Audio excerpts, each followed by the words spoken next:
Bonjour Jessica, je Bonjour Martha. suis ravie de t'accueillir aujourd'hui. Alors, je vais expliquer un petit peu ce qui va se passer dans ces deux vidéos que nous allons proposer aux personnes qui me suivent et aussi aux personnes que tu suis, qui te suivent. J'ai eu très envie de lancer un cycle d'articles autour du corps des femmes et la relation que les femmes ont avec leur corps. Et c'est dans ce cadre-là que je te reçois aujourd'hui et que nous faisons cette interview. Jessica a créé une entreprise qui s'appelle Au corps de toi, c'est ça? C'est Voilà, ça. je vous en parlais tout à l'heure. Et tu accompagnes les femmes sur la problématique de la relation qu'elles ont à leur corps, mais c'est toi qui le diras mieux que moi. Donc moi, j'ai envoyé une newsletter mardi soir avec voilà, un premier sujet autour du corps.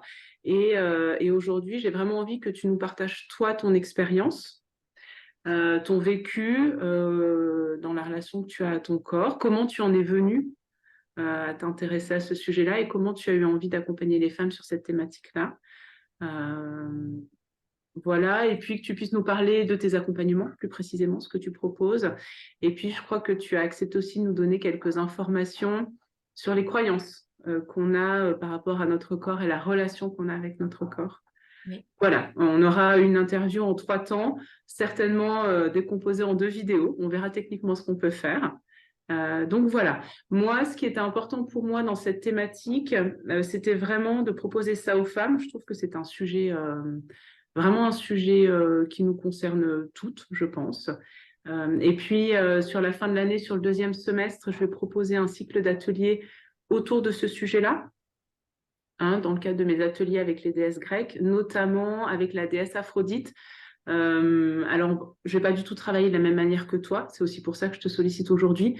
C'est pour que les femmes qui me suivent puissent aussi être au courant de ce qui se fait ailleurs et éventuellement trouver ben, les bonnes accompagnantes sur cette thématique importante. Voilà. Est-ce que c'est bon pour toi? C'est tout bon pour moi. Ok. Eh bien, je veux bien que tu nous racontes ton vécu, ce qui t'a amené jusqu'à cette thématique importante du corps des femmes. Comment tu en es venue à vouloir travailler, accompagner les femmes sur ce sujet-là? Alors, c'est vraiment l'histoire de ma vie et l'histoire des femmes de ma lignée. Euh, Enfin, il y a beaucoup, beaucoup de ça. Parce que j'ai grandi avec une mère et une grand-mère qui étaient en souffrance de leur corps physique, qui étaient en Mhm. lutte et qui étaient dans un combat permanent avec ce corps, en fait. Donc, j'ai grandi avec l'image que le corps était un ennemi qu'il fallait absolument combattre, Ok. que le poids, parce que leur combat à elles, c'était plutôt sous forme de poids et de surpoids. Mhm. Parce qu'effectivement, hein, quand on parle de... Moi, je vais beaucoup parler du sujet du surpoids, enfin, c'est dans cette relation au corps, parce que c'est mon histoire, mais bien évidemment, ce n'est pas que ça. Quand tu disais ça concerne, on pense quasi toutes les femmes, c'est aussi parce que ça peut être aussi juste quand tu as une sensation ou une zone du corps aussi qui t'est très inconfortable, que tu ne peux pas regarder, je parle pas forcément de surpoids, ou Mhm. justement parce que tu en manques, ça peut être une douleur Mhm. aussi, vive, qui est présente constamment. Une maladie, bref, tout ce qui vient de toute façon être aussi dans le corps physique et dans les ressentis, qui fait que dans le miroir, tu te vois complètement finalement difforme. Cette Ouais, réalité, c'est important que tu rappelles ça, qu'il n'y a pas que la question du surpoids, qu'on peut très bien avoir un corps en bonne santé, en tout cas, qui n'est pas jugé en surpoids, mais quand même avoir une image. exactement. Et moi, ça, ouais, et c'était très difficile d'ailleurs pour moi au départ, mais dans ma jeunesse, on va dire, d'entendre ça, d'entendre des femmes qui pour moi avaient un corps de rêve, entre guillemets, parce que c'est toujours pareil, quel est le corps de rêve? Euh, Parce que je me disais, non, mais elle a absolument pas à se plaindre, Mhm. mais parce que c'était pas le même challenge. Donc Mhm. on peut effectivement souffrir d'un corps parce que, ou tout simplement parce qu'on ne s'y sent pas connecté, sans pouvoir mettre des mots. Ok. Tu vois, donc c'est très large. Ouais, ouais, ouais, c'est vraiment très large. Mhm. Et donc, Ah, dans ton bon, histoire, oui, dans mon histoire, voilà, donc pourquoi je suis venue à ça, si vraiment je pars donc de la base, donc déjà, je grandis donc avec voilà, cette croyance aussi que le corps physique est à fuir, Hmm. complètement est à fuir. Et je précise vraiment le mot parce que vous allez voir que ça va avoir un lien après. À l'âge de 5 ans, 4-5 ans, j'étais déjà capable de dire à ma mère, je me souviendrai toujours de ce moment-là où j'étais dans sa chambre avec elle, je me regardais dans le miroir et puis je lui disais, mais maman, j'ai un ventre qui est bizarre. Hmm. Donc j'étais pas dans cette problématique de poids, mais je sentais que j'avais quelque chose au niveau de mon ventre qui était bizarre. Ouais. Donc, ce qui vient juste aussi éclairer sur le fait que, et ça après, bien sûr, dans mon cheminement et dans mon travail personnel, je l'ai compris après, en feedback, c'est qu'effectivement, mon problème aussi au niveau de ma relation au corps, que j'avais, qui était très négative, venait déjà d'une enfant de 4-5 ans. Hmm. Et si ça venait de 4-5 ans, à 4-5 ans, effectivement, on ne conscientise pas, tu vois, tout ce qui est dictat de beauté, etc. Hmm. Donc, Hmm. c'était aussi un héritage que je portais déjà de ma lignée de femmes. De là, je teste les régimes. J'ai vu ma mère, ma grand-mère passer par l'anneau gastrique, passer par des chirurgies, pas des chirurgies esthétiques, mais des opérations chirurgicales pour de la liposuction. Bref, tout ce qui va en fait permettre physiquement au corps d'avoir une forme qu'on souhaiterait qu'il prenne, quoi. Hmm. Et donc, du coup, je vois il y a une maltraitance hein, là-dedans, d'autant plus que dans les régimes, euh, en fait, on limite notre corps à un certain plaisir et à une certaine nourriture. Parce que moi, au tout début, je parle de régime, je parle pas de rééquilibrage alimentaire. Hmm. Hmm. Et même quand tu fais un rééquilibrage alimentaire, pour certaines femmes comme moi, par exemple, qui a un rapport à la nourriture qui est très particulière et qui n'est pas forcément hyper légère, c'est un régime. Hmm. Le fait de juste rééquilibrer Oui, les choses, d'accord. Hmm. tu vois, c'est un super, enfin, c'est C'est déjà un vécu challenge. comme un régime. C'est déjà vécu comme un régime. Exactement. C'est-à-dire qu'en fait, des fois, on te dit, non, mais va voir la diète, c'est pas un régime. Non, mais c'est pareil pour moi. Ça Hmm. demande de devoir changer des choses en moi. D'être en Donc, effort. exactement. Donc, je me rends compte aussi, au fur et à mesure, qu'il n'y a pas qu'un problème physique. Hmm. Il n'y a pas tu vois. Donc, j'ai déjà un petit peu cette conscience-là. Je sens aussi que dans les régimes, tout ce que ça m'apporte, c'est que je limite aussi la personne que je suis. Tu limites l'accueil d'un certain plaisir, de quelque chose de léger. Tu es toujours dans le contrôle, tu es Hmm. toujours dans la repousse, tu es toujours dans... Tu vois, donc c'est énergivore. Et en plus de ça, tu ne peux pas exprimer la femme que tu es parce que ça te limite Hmm. considérablement. Donc, il y a ces constats-là. Il y a vraiment le point hyper important qui a, qui a vraiment switché les choses. À 25 ans, je décide de faire du volontariat dans un orphelinat au Népal. Donc, je pars pendant 2 mois là-bas et j'apprends énormément de choses sur place. En l'occurrence, j'apprends à, à être juste dans l'être. Je vais vous dire hein, ce qui fait que ça a permis aussi une meilleure relation avec moi-même, en fait. Donc, euh, moi, juste avant de partir, j'étais assez coquette, je me maquillais tout le temps, je pouvais pas sortir sans maquillage, Hmm. sans un certain camouflage, sans dire que le maquillage n'est qu'utilisé à ces fins-là, mais moi, c'était ça, tu vois. C'était, voilà, faire attention à mon apparence. Donc voilà, il y avait tout ça. Et puis du coup, j'arrive là-bas dans un orphelinat avec 24 enfants qui ont une hygiène qui est pas comme chez nous parce qu'ils n'ont pas la possibilité de, tu vois, enfin, et puis qui ont une conception de la vie, d'autant plus qu'ils avaient, c'était tenu par un moine bouddhiste. OK. Donc, si tu veux, il y avait aussi toute cette notion de mantra, de prière tous les soirs, etc. Et donc, il y avait vivre avec peu, pas seulement parce qu'il y avait cette pauvreté, hein, mais aussi parce que c'était un choix Hmm. par rapport à Ouais. cette Une philosophie. philosophie Ouais. bouddhiste. Hmm. Donc, toi, tu te retrouves euh, à cet orphelinat et tu te dis, je vais pouvoir aider. c'est des personnes pauvres, je vais pouvoir les aider, etc. Et en fait, on te laisse quasiment rien faire. Tu te dis, ouais, mais moi, je suis là pour quoi, du coup? C'est-à-dire que je ne faisais pas à manger, ou très rarement, je pouvais donner un coup de main, mais très rarement. Je les aidais un peu dans la vie quotidienne, tu vois, mais je faisais pas mes machines. Enfin, il y avait, enfin, c'était même pas des machines, mon linge, quoi. Je lavais mon linge dehors, etc. Je dis, mais à quoi je sers, en fait? Ah bah, je sers à donner de l'amour à ces enfants qui, orphelins, en manquent cruellement. Et j'ai pas le temps de me maquiller. Et ils en ont rien à carrer que je sois maquillée ou pas.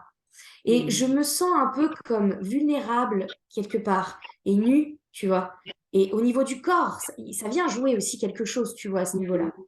Et je me dis, waouh, j'ai juste besoin d'être et d'apporter de l'attention, de la considération, de la présence, juste présent pour ces enfants.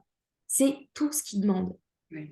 Et là, tu prends une claque d'humilité aussi, parce que tu t'es dit, moi, c'est moi qui va venir avec mon sac à dos, puis je vais venir, j'exagère, hein, j'étais pas dans ce truc de sauveuse, je vais venir les... Mais il y a un truc un peu de, je vais pouvoir aider, tu vois.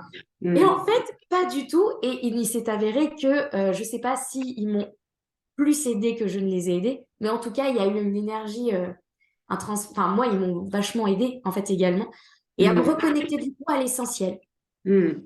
Du coup, l'essentiel du corps aussi. Tu vois, sur ce que j'ai plus besoin et sur ce que j'ai besoin. C'était déjà un premier pas. Ok. Deuxième pas, moi j'y étais en fait là-bas. La fin de mon voyage s'est passée assez difficilement puisque j'ai vécu le tremblement de terre de 2015. Oui.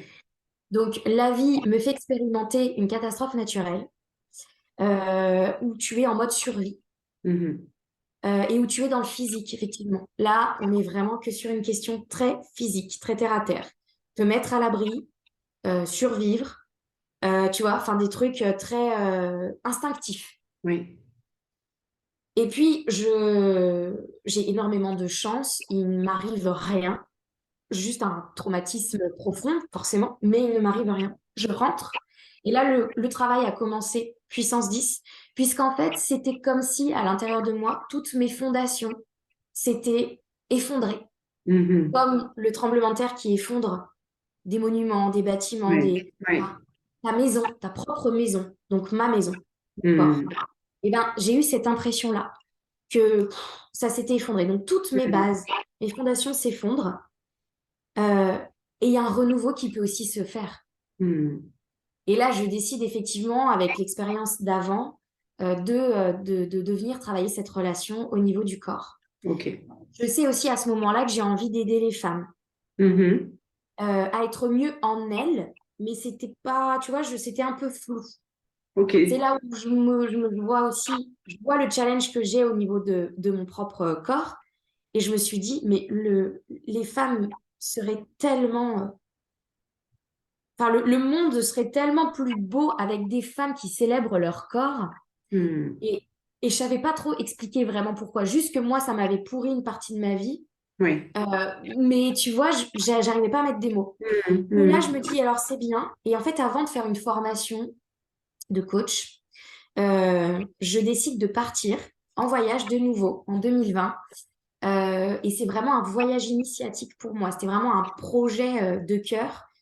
J'ai passé des mois à préparer ce projet que j'ai intitulé Danse Prix M.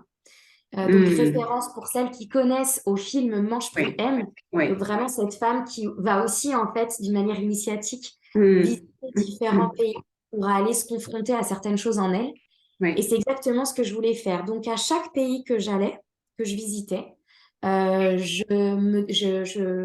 j'avais un stage avec une femme qui allait beaucoup. Alors, c'était beaucoup à travers le mouvement, pas que. Parce que moi, je suis danseuse aussi. J'aime Oui, parce que beaucoup tu la l'as pas danse. dit pour l'instant, hein. Tu l'as pas encore Oui, je mentionné. l'ai pas encore dit, c'est vrai. J'ai commencé Mm. directement par mon histoire. Mais en même temps, je vais te dire, c'est vrai qu'on commence souvent par se présenter, dire ce qu'on fait.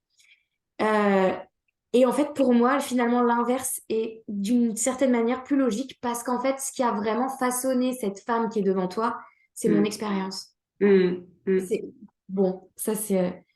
Et donc, Costa Rica, je commence mon voyage par le Costa Rica. Ce que je me suis dit, c'est bien, Jess, tu as envie d'aider les femmes à se reconnecter, à se réconcilier avec leur corps physique. Par contre, tu vas peut-être t'occuper de toi parce qu'il y a quand même pas mal de Oui. choses qui Mm, bloquent encore. Je mm, prends donc cette responsabilité-là sous un format voyage parce que pour moi, c'est un outil de développement personnel en soi. Et je pars un mois au Costa Rica dans un premier temps. Au Costa Rica, je suis en immersion totale avec une chamane OK. qui va, donc je vis avec elle son quotidien et puis il y a des enseignements qui viennent aussi. Et là où j'apprends plein de choses bien évidemment, mais le plus important, je comprends que j'ai une blessure de rejet très profonde OK. et qui est très reliée aussi aux femmes de ma famille. Et Mhm. ce rejet, euh, c'est le masque du rejet, de la blessure de rejet, c'est la fuite. Et donc, qu'est-ce que je fais, moi? Ben, je fuis aussi mon corps. Mm. Puisque tout ce que j'ai comme culpabilité ou comme peur ou comme souffrance, c'est à cause de mon corps. Puisqu'en plus, j'avais cet héritage et cette croyance que le corps est un ennemi, à chaque fois qu'il y a un problème, c'est mon corps le responsable. Mm. Donc Mm. inconsciemment, donc tu viens aussi, bien évidemment, quand on dit corps, on parle de soi-même, hein, bien évidemment. Et donc, j'avais cette blessure de rejet, j'avais cette sensation presque permanente de me sentir rejetée par une situation, par quelqu'un, quelque chose. Qu'est-ce que j'ai fait? J'ai fait comme un enfant qui duplique, qui copie. Je rejette mon corps également. Donc, je m'aperçois que la blessure de rejet, une blessure émotionnelle, a un impact considérable sur la manière dont je vois mon corps, sur la Mm. manière dont je traite mon corps. Donc ça, c'est une première, tu vois, un premier, OK. petite Première prise connaissance. de conscience pour toi. Première prise de conscience pour moi. Mm. Hop, je vais en Guadeloupe voir une femme, je l'appelle un peu la danseuse énergéticienne. Elle se nomme pas forcément comme ça, euh, mais je l'aime l'appeler comme ça parce que c'est un peu ça. Elle crée un espace vraiment nouveau pour moi parce que j'avais une envie particulière, très particulière. Donc, sur une journée intense, je ne fais quasi que de danser. Et OK. elle vient me faire des soins dans le mouvement. Donc, c'était super beau. Et elle, ce qu'elle fait, c'est qu'elle me reconnecte à ma féminité. Et OK. quand je dis à ma féminité, parce que c'est tellement large aussi, le sujet de la féminité, c'est tellement de choses, Mm. à cette part de douceur que j'ai manqué depuis tout ce temps, parce que qu'est-ce que j'ai fait Mm. depuis tout ce temps? J'ai insulté mon corps, j'ai Mm. des pensées négatives très, tu vois, Bien sûr. des projets, je ne mérite pas d'être là, je ne Mm. mérite pas d'exister. Mm.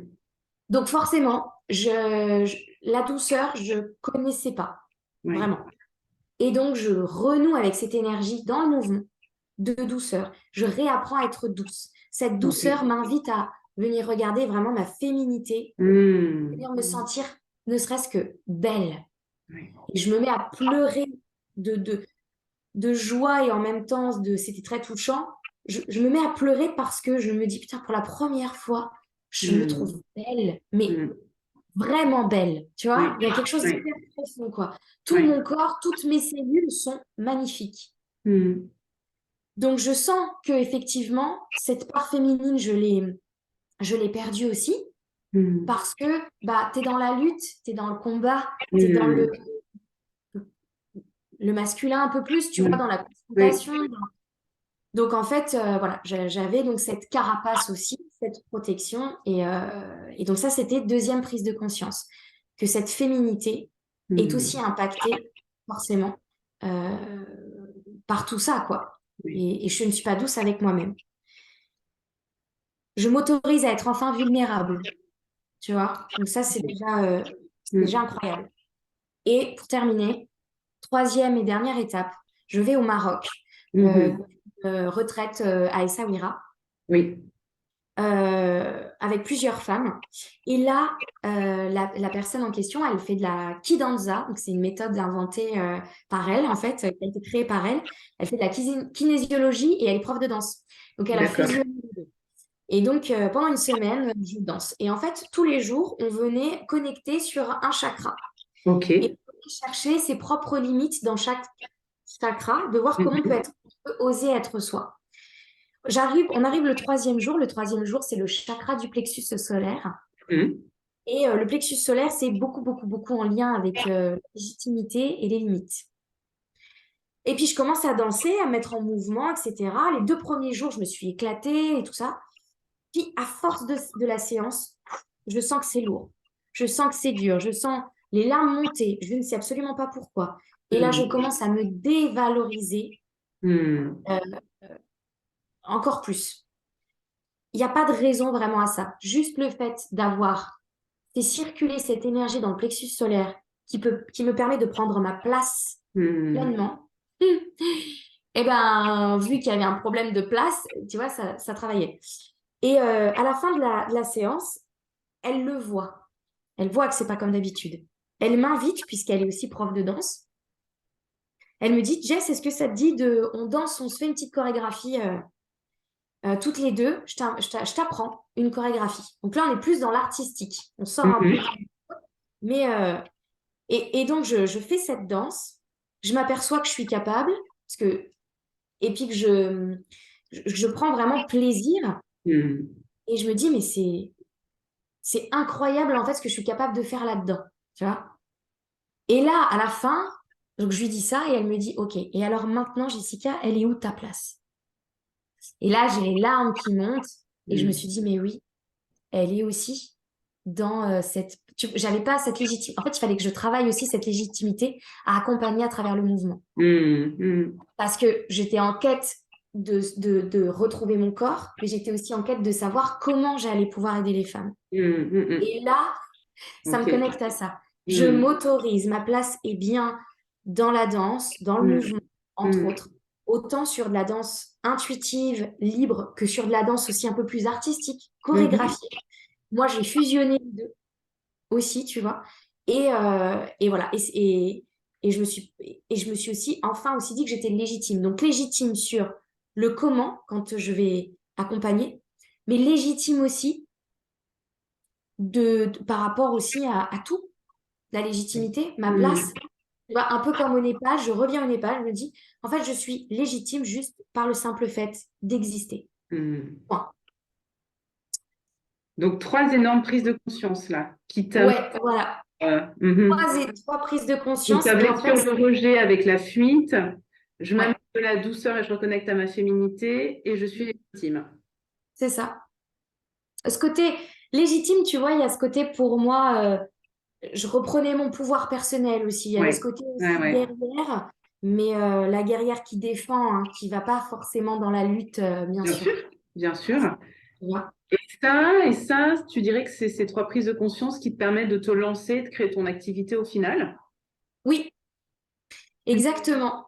tu veux bien nous en dire plus? Je vérifie le timing, je ne sais pas où est-ce Oui. qu'on Alors, je le vois pas non plus parce que comme, tu sais, on est en en grand écran, enregistrement.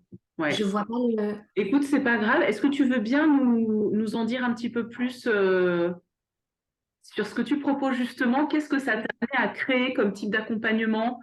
Comment tu accompagnes? Alors, je sais que tu vas faire évoluer tes accompagnements, mais peut-être Oui, vas-tu déjà en dire un peu plus aux personnes qui vont regarder cette vidéo pour qu'elles comprennent ce que tu peux proposer. oui, ça marche. Euh, alors, du coup, moi, je me suis lancée dans le coaching holistique. Donc Ok. aujourd'hui, je me dis coach holistique et intuitive, Mhm. dans le sens où j'ai une approche qui est assez globale. Hein. Holistique, c'est ça, c'est une approche assez globale où je vais venir en fait questionner. Je vais créer un pont communicant entre ton corps et les messages de ton corps. Ok. Ce corps qui a été tant rejeté, mis en sourdine, tu vois, ou maltraité, il a des messages à te faire passer parce que c'est un allié extraordinaire. Mhm. Mhm. Et holistique dans le sens où on va pas venir aller chercher les messages que de ton corps physique, mais aussi de ton corps émotionnel, de ton corps mental et de ton corps énergétique, on va dire. Ok.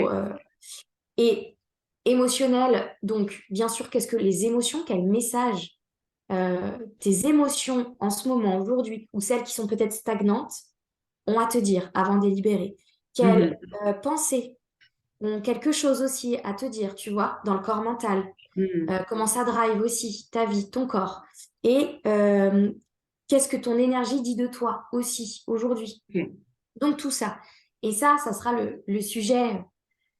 pour plus tard, justement, sur ces 4 corps. Oui, tu vas nous en parler, Je ouais. vais vous en parler davantage et Mm. pourquoi, en fait, c'est hyper important de se connecter autant à son corps émotionnel, à ses émotions, ses pensées Mm.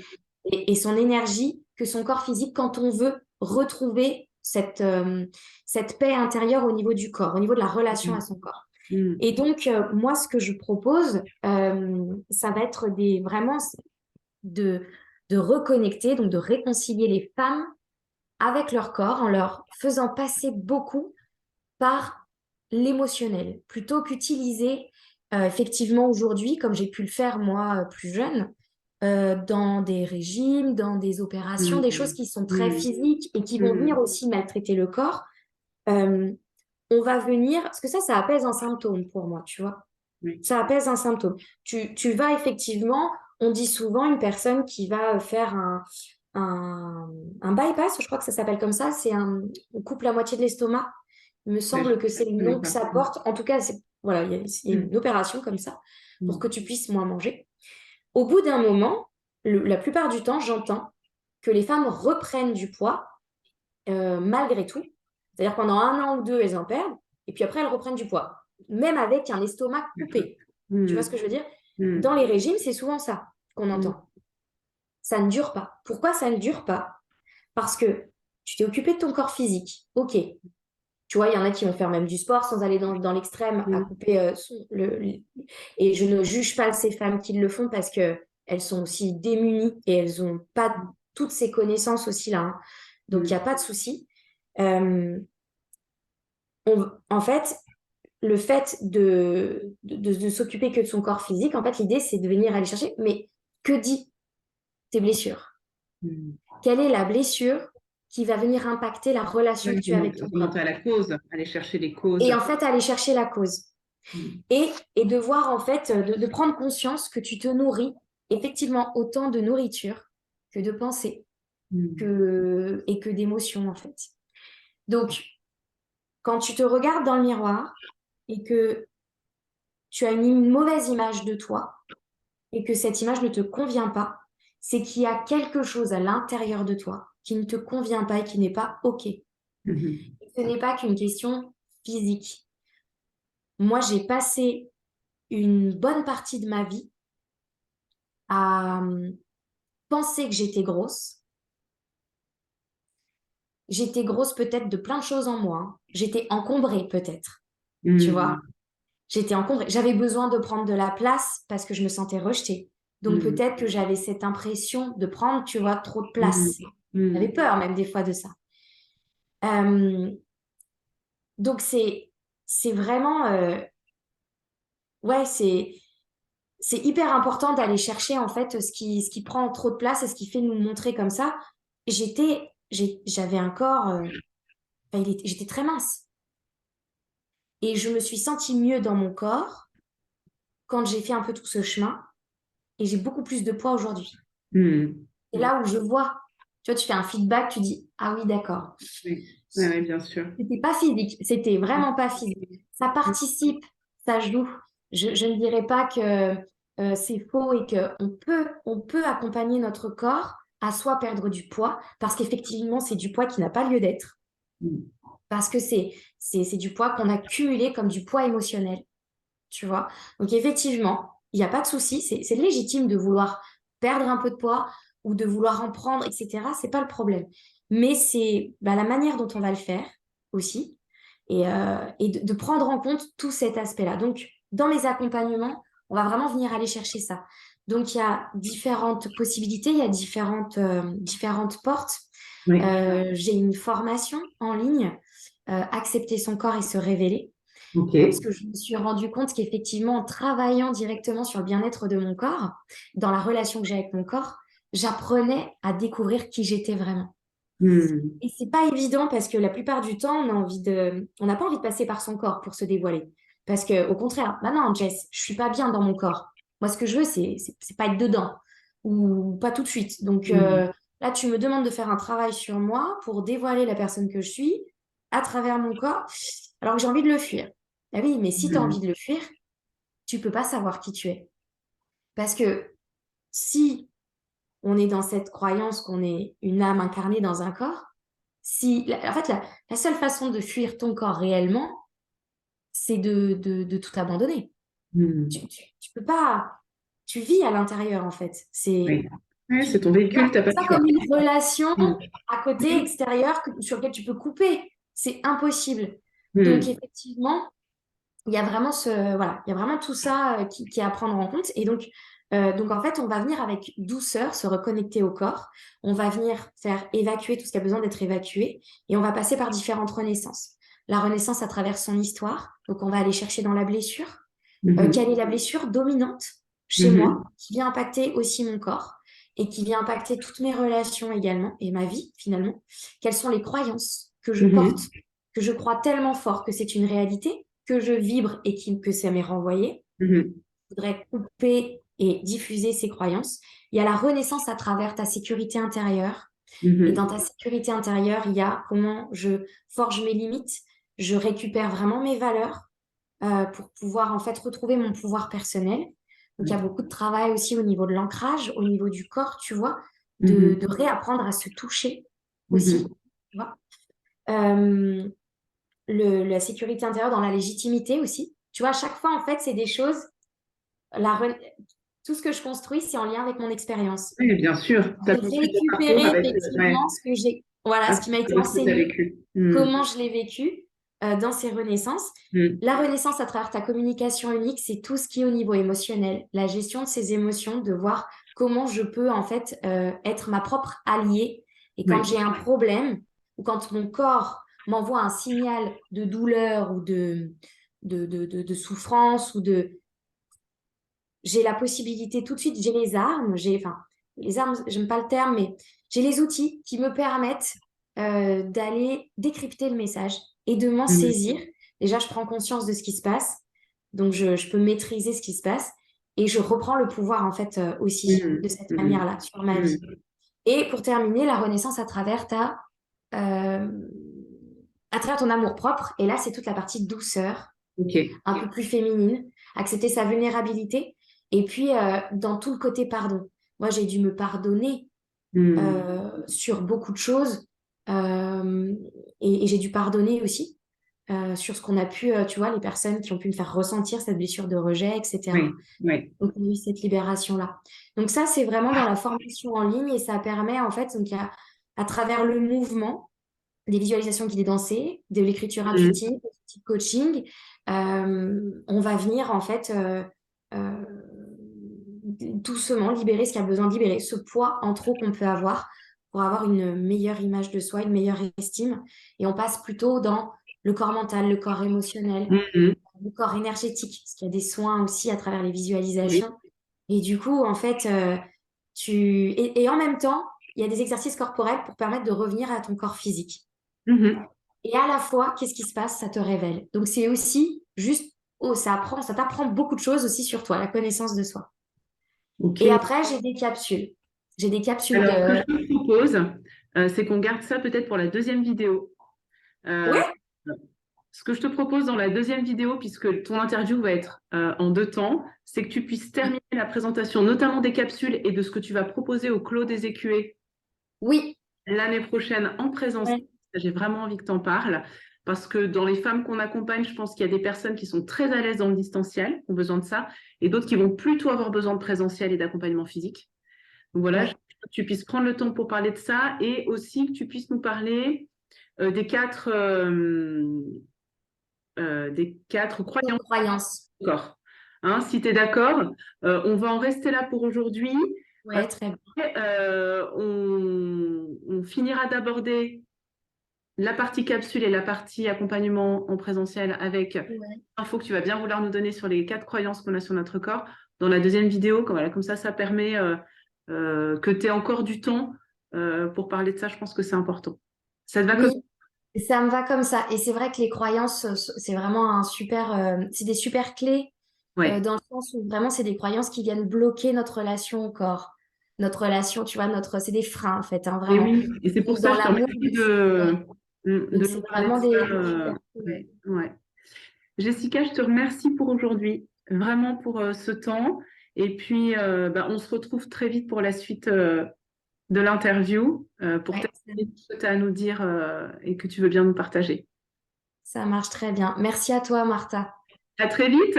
Oui, à très vite. Merci.